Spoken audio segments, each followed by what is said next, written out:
And now, Goodwood, knocking around the majors with Andy Tomczeszyn. So we are here with Andy Tomczeszyn on our new segment, Goodwood. Andy, first of all, how does it feel to know that people actually asked where you were last episode? I mean, it's good from a FBI missing person standpoint. I'm not going to appear on a milk carton anytime soon, but if I were to, it's good to know at least what 3 people would ask about where I was. None of those are related to me, by the way, if that tells you anything. Well, yeah, there you go. That means either A, your relatives don't listen to the show and therefore didn't know you were gone. Or they're guilty.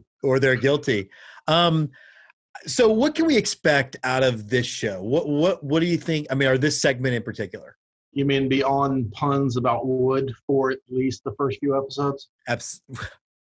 I suspect we'll go 37 episodes. I used the number 30. You'll get at least 30 puns about wood. Yeah, I used 37 on purpose. My Kevin Smith people know how it relates to the Goodwood pun. Anyway. I think for me, where this segment might differ, one of the things I respect about your platform in this show, and I'm so appreciative of being on, is the fact that we do tend to look at the more positive side of the baseball community and the baseball culture as it stands, whether that is minor league baseball, independent baseball, affiliated baseball, collegiate baseball, or even my segment, which is going to deal primarily with Major League Baseball. Where I'm going to depart a little bit is I don't have a whole lot of positive stuff to talk about when it comes to Major League Baseball. So I think that I can bring a little bit of my personal real job experience from a labor negotiation standpoint, because that is going to be the key topic and really the lens everything's going to be viewed through for this year up until and through December 1st when the CBA expires, and potential work stoppages and all the other bad things that could potentially happen after that. So then let's get into the episode. So on your Twitter, you describe yourself as being a full-time curmudgeon. Mm-hmm. And I thought, yeah, with all the positivity and you were part of it too, everybody just excited about spring training. Let's talk a little bit about that kind of axe that feels ready to fall on baseball's head. Well, as I just said, the CBA, the collective bargaining agreement between the players and the owners, expires on December 1st. If you've been paying attention, and I assume everybody here has, there's been a lot of movement from an ownership standpoint, dealing with the machinations of Major League Baseball and trickling down to the affiliated clubs, which we now have to make this huge differentiation on, because that group went from 160 plus to 120. I think a lot of the things that Major League Baseball ownership did during that activity and a lot of the Machiavellian machinations that they made during those negotiations, up to and including even the COVID-related negotiations that they had to make with the players to get a season played for 2020, were a testing ground for the CBA. There's a whole lot of bad press that's going to come with this. And I don't see, me personally, I don't see a way that a work stoppage is going to be avoided, whether that is late this season when it just looks like there's no hope, or immediately after December 1st going into the 2021 or 2022 season. One of the things we never ever discuss on this show with any a great amount of depth is Seattle Mariner baseball. Are they an affiliated team or independent? I forgot. I don't even remember anymore. They probably will get contracted if they don't get their act together. But, we all know, you and I are Astros fans, and we know, and I think you agree, I believe that the real reason that George Springer was not keen to give a hometown discount had nothing to do with any trash receptacles in 2017, but actually had to do with the service time manipulation. With the Seattle Mariner, I guess he was the president, whatever he was, outing the fact that that is something people just do as opposed to something we all suspect, is that going to make this even harder to get a deal done?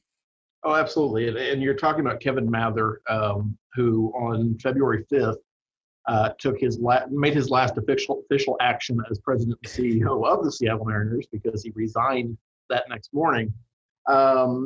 Basically spoke to a Rotary Club in the greater Seattle area and talked about a couple of things. One of which I think got bigger headlines immediately because it drives into the cultural zeitgeist of race relations right now. He was very critical of Latin American players who didn't immediately understand English and how they weren't able to negotiate contracts. They weren't able to even speak to him the way he wanted to be spoken to, and that he held that against them. That's what got a lot of the press. The bigger issue, the bigger thing he brought up is he actually confirmed, to your point, what everybody already knew happened, but now you have a major league executive saying, oh, yes, we absolutely do this. And not only do we do it, but we threaten players with it, is service time suspension. And that is keeping players in the minor leagues longer than they potentially need to be kept in to control them for greater periods of their prime playing years. And George Springer is a great example of that because it's long been suspected that Jeff Lunau kept Springer in the minor leagues for at least one more season than he had to get his prime years. So Springer, instead of hitting free agency at 28, 29, hits it at 31, which means the contract he just got from Toronto is likely the last big contract he's ever going to sign. Whereas you look at somebody who did not have that happen to them, Carlos Correa, who is going to hit free agency at age 27. So likely he's going to get a 5-year contract, 7-year contract somewhere, but still have some back end where he could sign yet another contract should he want to.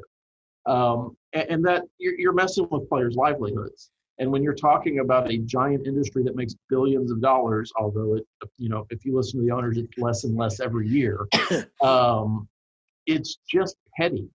But now you've put, the front office of the Seattle Mariners in a position where they have to refute that ever happens. And that was just Kevin Mather talking out of his hindquarters. But now you've put the GM of the Mariners in a position where he's going to have to keep a outfielder, Jared Kelenic, on the major league roster, or else there's going to be a player grievance because Mather identified Kelenic as an individual that he is actively suppressing. There were a couple of others, but that's the big one. So you've got a 21-year-old guy who's going to be playing in the outfield for the Mariners who basically has to open the season as one of their starting outfielders because otherwise there's going to be a player grievance filed. And that player grievance only strengthens the arguments that the union is going to have when they come to the negotiation table later on this year. That was huge. I think the Players Association, and I'll read the quote, highly disturbing yet critically important window into how players are genuinely viewed by management, not just because of what was said, but also because it represents an unfiltered look into club thinking. To a club, to the owners, the players are fungible pieces. Some are more valuable than others, but they're all replaceable. Right. And so how you treat them long-term doesn't really matter. And I think your better franchises are better at least navigating how that feels.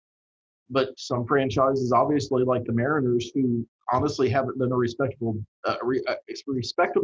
competitive club in over a decade, and you wonder why players leave the second they're eligible for free agency. Well, that's why. Because they know that nobody's got their backs, and they have to go get their own. And it's not unique to the Mariners.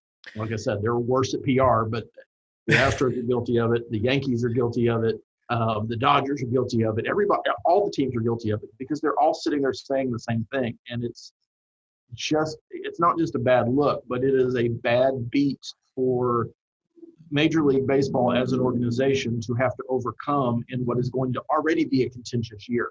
One of their own just gave them gave the opposition ammunition for that negotiation. It does seem like this is just another long line of, we talked to anybody who's watched Ken Burns baseball knows that just because free agency became a thing, there was still collusion amongst owners to not sign free agents. This sounds just like another way of billionaires using lawyers to figure out a way around a system they agreed to. Oh, absolutely. And that's, ultimately when I'm in a really bad mood where I see this going is the owners taking their ball and going home and basically blowing up Major League Baseball. And that wouldn't mean that there's not Major League Baseball at some point, but I think it has the potential in the next 5 years to look dramatically different than it does now. And I think the first thing you saw with that is how they dealt with the minor league affiliations and the minor league teams and all the changes that were made this year with no input from the minor leagues. And from things that were structurally unsound to simple things like dumping the Texas League name or the PCL name and trying to match them up with divisions in Major League Baseball. So we now have the Pacific Coast AAA division. Okay, but how does that work for Major League Baseball? Well, I think you start talking about revisiting things like radical realignment. And if, the PCL doesn't matter or the Texas League doesn't matter, which has been in existence for 120 years, well, why does the American League or the National League matter? Why don't we just have baseball? And why aren't the Mets and the Yankees and the Red Sox in one division and we go with that? Why aren't all the California teams in another division? And that stuff matters. It matters to fans. It matters to communities. You've seen what's happened to communities already just with the lack of a promise of the baseball team. And there are still 62 plus teams out there trying to 42 plus teams out there trying to figure it out and what it's going to look like. You're going to put major league markets in that kind of bind at some point. And I see it going down a really rough road. And it does matter. I mean, you and I are Astros fans and we've been in the AL now for almost a decade or maybe a decade, but it still feels weird, right? Mm-hmm. I still would, I looked at the schedule as it came out and I'm still irritated that we're playing the National League West rather than the Central Division. But, I can make that argument too that I grew up playing the Dodgers 100 games a year. It felt like the Reds 100 games a year. In my 20s and 30s, it was the Cardinals. That was who we were, or the Cubs. That's who you're always going against. It's still odd to consider that, whether Twitter likes it or not, we have a rivalry with the Yankees. Yeah, no, that's very weird. As we kind of get close to wrapping up the segment, then I mean, obviously we're going to get really into the weeds and a lot more daily or weekly MLB stories, and you still will be on Go Astros at least once or twice a month. But let's keep looking at the CBA thing. You and I have already lived through a strike, and I am naive. I think I'm definitely more naive than you are. I really believed both parties in 95 when they said it wouldn't happen again. How much of the same playbook are we going to see? Is it still going to be, we're not making enough money, we're not going to open our books? I mean, how much of it is just going to be 1994, the sequel? I think the owners have no motivation. And the argument against work stoppage is always there's too much money at stake.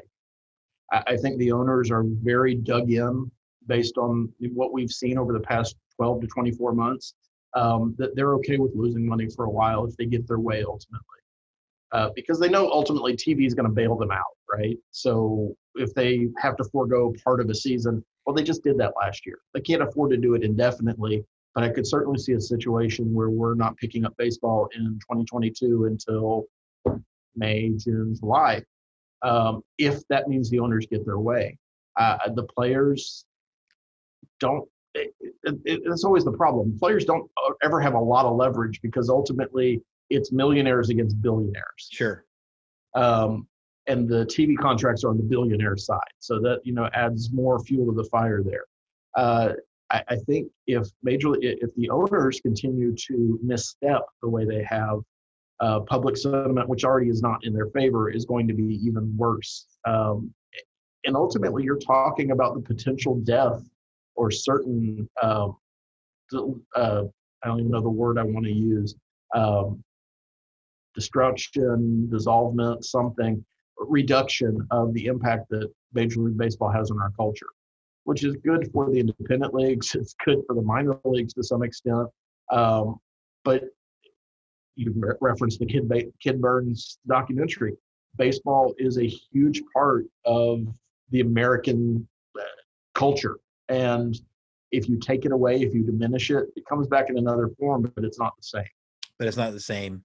I think when you watch all of this stuff unfold, it does seem like we're going to be doing the exact same thing. And you mentioned the press, and you and I having, I think have similar views of how Jim Crane seems to not have cared what his fan base endured with the fallout of the sign stealing scandal that he sort of let his fans kind of deal with. Do the owners care how they're viewed by Major League Baseball fans? Or they just figure we'll come back because we're thousandaires. We're not even millionaires. Oh yeah, the fans will come, and the fans they care about are not you and I. The fans they care about are corporate ticket buyers. Corporate ticket buyers will continue to buy tickets because it's something they can take clients to do, and it's almost a zero cost because you can, under certain tax schemes, write off the expense of those tickets. So it's a way to entertain clients and get future business. It's considered an investment. And as long as you mentioned Jim Crane, you look up at Minute Maid Park and you see those, I think, 6 or 7 community leader boards. Those companies pay a lot of money for those boards to advertise.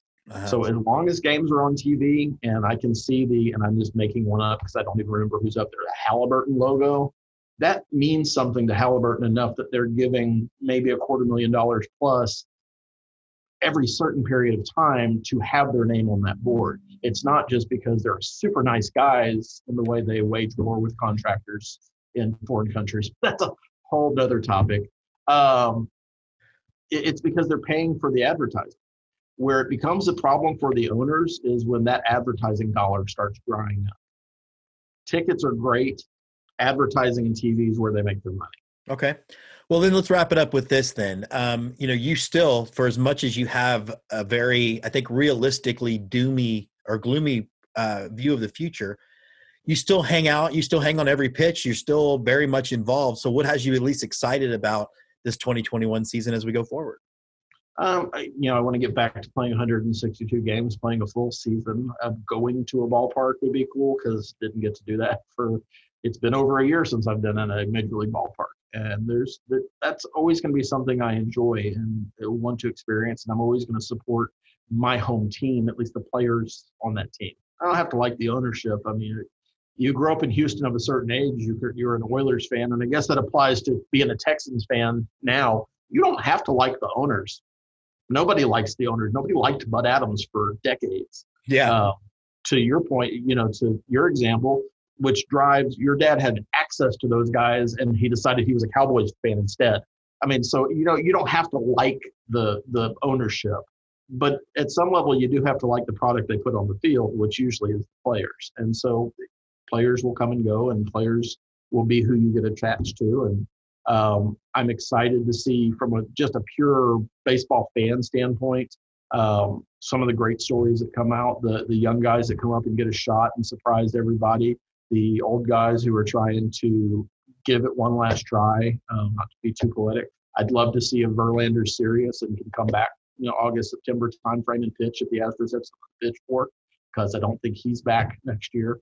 But I think there's a lot of teams that have a lot of good things to look forward to, and baseball's fun, and the rivalries are fun, except for with Arlington, which is just a choke of a franchise, a city. Forever.